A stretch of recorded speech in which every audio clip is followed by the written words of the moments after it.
برادران اسلام، السلام علیکم ورحمۃ اللہ وبرکاتہ۔ آج پھر چند مسائل آپ کے لیے حاضر ہیں۔ پہلا مسئلہ یہ ہے کہ کیا اہل سنت والجماعت کے کسی ویکتی کی شادی اہل حدیث غیر مقلد وہابی سے ہو سکتی ہے یا نہیں ہو سکتی؟ بڑے دھیان سے بات سنیں، کیا کسی بھی اہل سنت والجماعت کے ویکتی کی شادی کسی غیر مقلد اہل حدیث وہابی دیوبندی سے ہو سکتی ہے یا نہیں ہو سکتی؟ اب دوسرا سوال سن لیں کہ ایک شخص مسلمان ہے، اس شخص نے مسجد بنائی اور مسجد کی زمین اس نے وقف کری، وقف کرنے کے بعد اس کو اپنی ملکیت سے بھی نکال دیا، مسجد میں جائز پیسہ بھی لگایا، سارے جائز کام کیے، پھر بھی شریعت کی نگاہ میں وہ مسجد نہیں۔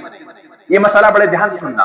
ایک مسلمان ہے جو سنی صحیح العقیدہ بھی ہے، اعمال بھی درست ہیں، اس کے پاس جو کمائی ہے وہ کمائی بھی حلال کی ہے، اور جو وہ جگہ دے رہا ہے وہ جگہ بھی شرعی اعتبار سے اس کی ملکیت تھی، اس نے وہ جگہ مسجد میں دے دی اور پھر اس کو اپنی ملکیت سے باہر بھی کر دیا، اس کو مسجد کے نام وقف بھی کرا دیا۔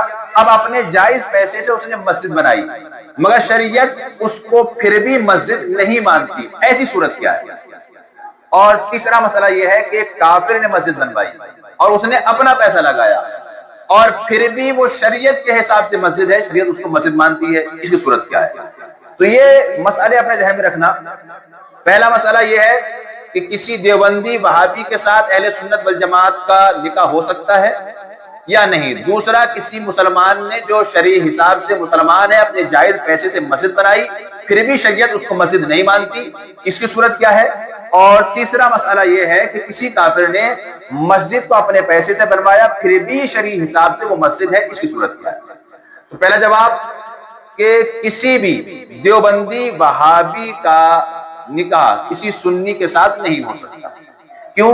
کیونکہ یہ اپنے عقائد کفریہ اور نبی اکرم صلی اللہ علیہ وسلم کی شان میں اہانت کی وجہ سے کافر ہو چکے ہیں، اور کسی کافر کا مومن مسلمان کے ساتھ میں نکاح نہیں ہو سکتا۔ لہذا جتنے بھی اہل حدیث غیر مقلد وہابی ہیں، ان کا نکاح سنیوں کے ساتھ میں نہیں ہو سکتا۔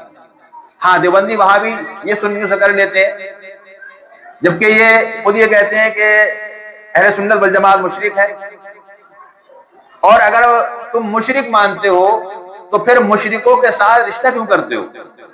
آپ دیکھو، دیوبندی سنیوں میں کر لیں گے، وہابی سنیوں میں کر لیں گے، سنی بچتا ہے، کیونکہ سنی جو زبان سے کہتا ہے اسی پہ عمل بھی کرتا ہے، اور وہابی یہ کہتے کچھ اور ہیں، کرتے کچھ اور ہیں۔ تو سیدھا جواب آپ سن لیں، کسی دیوبندی وہابی اہل حدیث غیر مقلد کا نکاح کسی سنی کے ساتھ میں نہیں ہو سکتا۔ اب دوسرا مسئلہ یہ ہے کہ مسجد بنوائی گئی کسی ایسے مسلمان کے دوارا کہ جس مسلمان کے پاس حلال کا پیسہ ہے، اور اس نے جو زمین دی وہ اپنی ملکیت کی تھی، شرعی حساب سے اس میں کوئی بھی کسی بھی طریقے کی کوئی دقت نہیں تھی، اس نے وہ مسجد کے لیے دان کر دی، مسجد کے لیے وقف کر دی، اور اس کے بعد اپنا جائز پیسہ لگایا، اور جائز پیسہ لگانے کے بعد میں جب مسجد کمپلیٹ بن کے تیار ہو گئی تو شریعت کا حکم آیا کہ یہ مسجد نہیں ہے۔ ایسی صورت کیا ہے؟ تو اس کا جواب یہ ہے کہ اگر اس نے مسجد ایسی جگہ بنائی جہاں وہ مسجد آباد نہیں ہو سکتی، جہاں اس مسجد کو مسلمان آباد نہیں کر سکتے، غیر آباد جگہ بنائی گئی، تو اگرچہ سارے معاملات جائز اس نے کرے تھے، پھر بھی شرعی حساب سے شریعت اس کو مسجد نہیں مانے گی۔ ہاں، اگر ایسی جگہ بناتا جہاں پر مسجد آباد ہو سکتی تھی تو پھر ایسی جگہ کے لیے وہ مسجد ہوتی۔ اب تیسرا سوال، کسی کافر نے اپنا پیسہ لگایا اور اس کے بعد مسجد بنائی، اور پھر بھی شریعت یہ کہتی ہے کہ یہ مسجد ہے، تو اس کا جواب یہ ہے کہ کسی مسلمان نے مسجد میں کوئی پیسہ نہیں لگایا، لیکن ہندو نے پیسہ لگایا اور سارا اپنا پیسہ لگایا، کافر نے پیسہ لگایا، سارا اپنا پیسہ لگایا، اب مسجد ہے، تو اس کی صورت کیا ہے؟ تو اس کا جواب یہ ہے کہ پہلے مسجد موجود تھی، پہلے سے ہی بنی ہوئی تھی، اب وہ گر گئی، اور گرنے کے بعد میں دوبارہ سے ایک ہندو نے یا ایک کافر نے اپنا پیسہ لگا کر اس مسجد کو دوبارہ تعمیر کرایا۔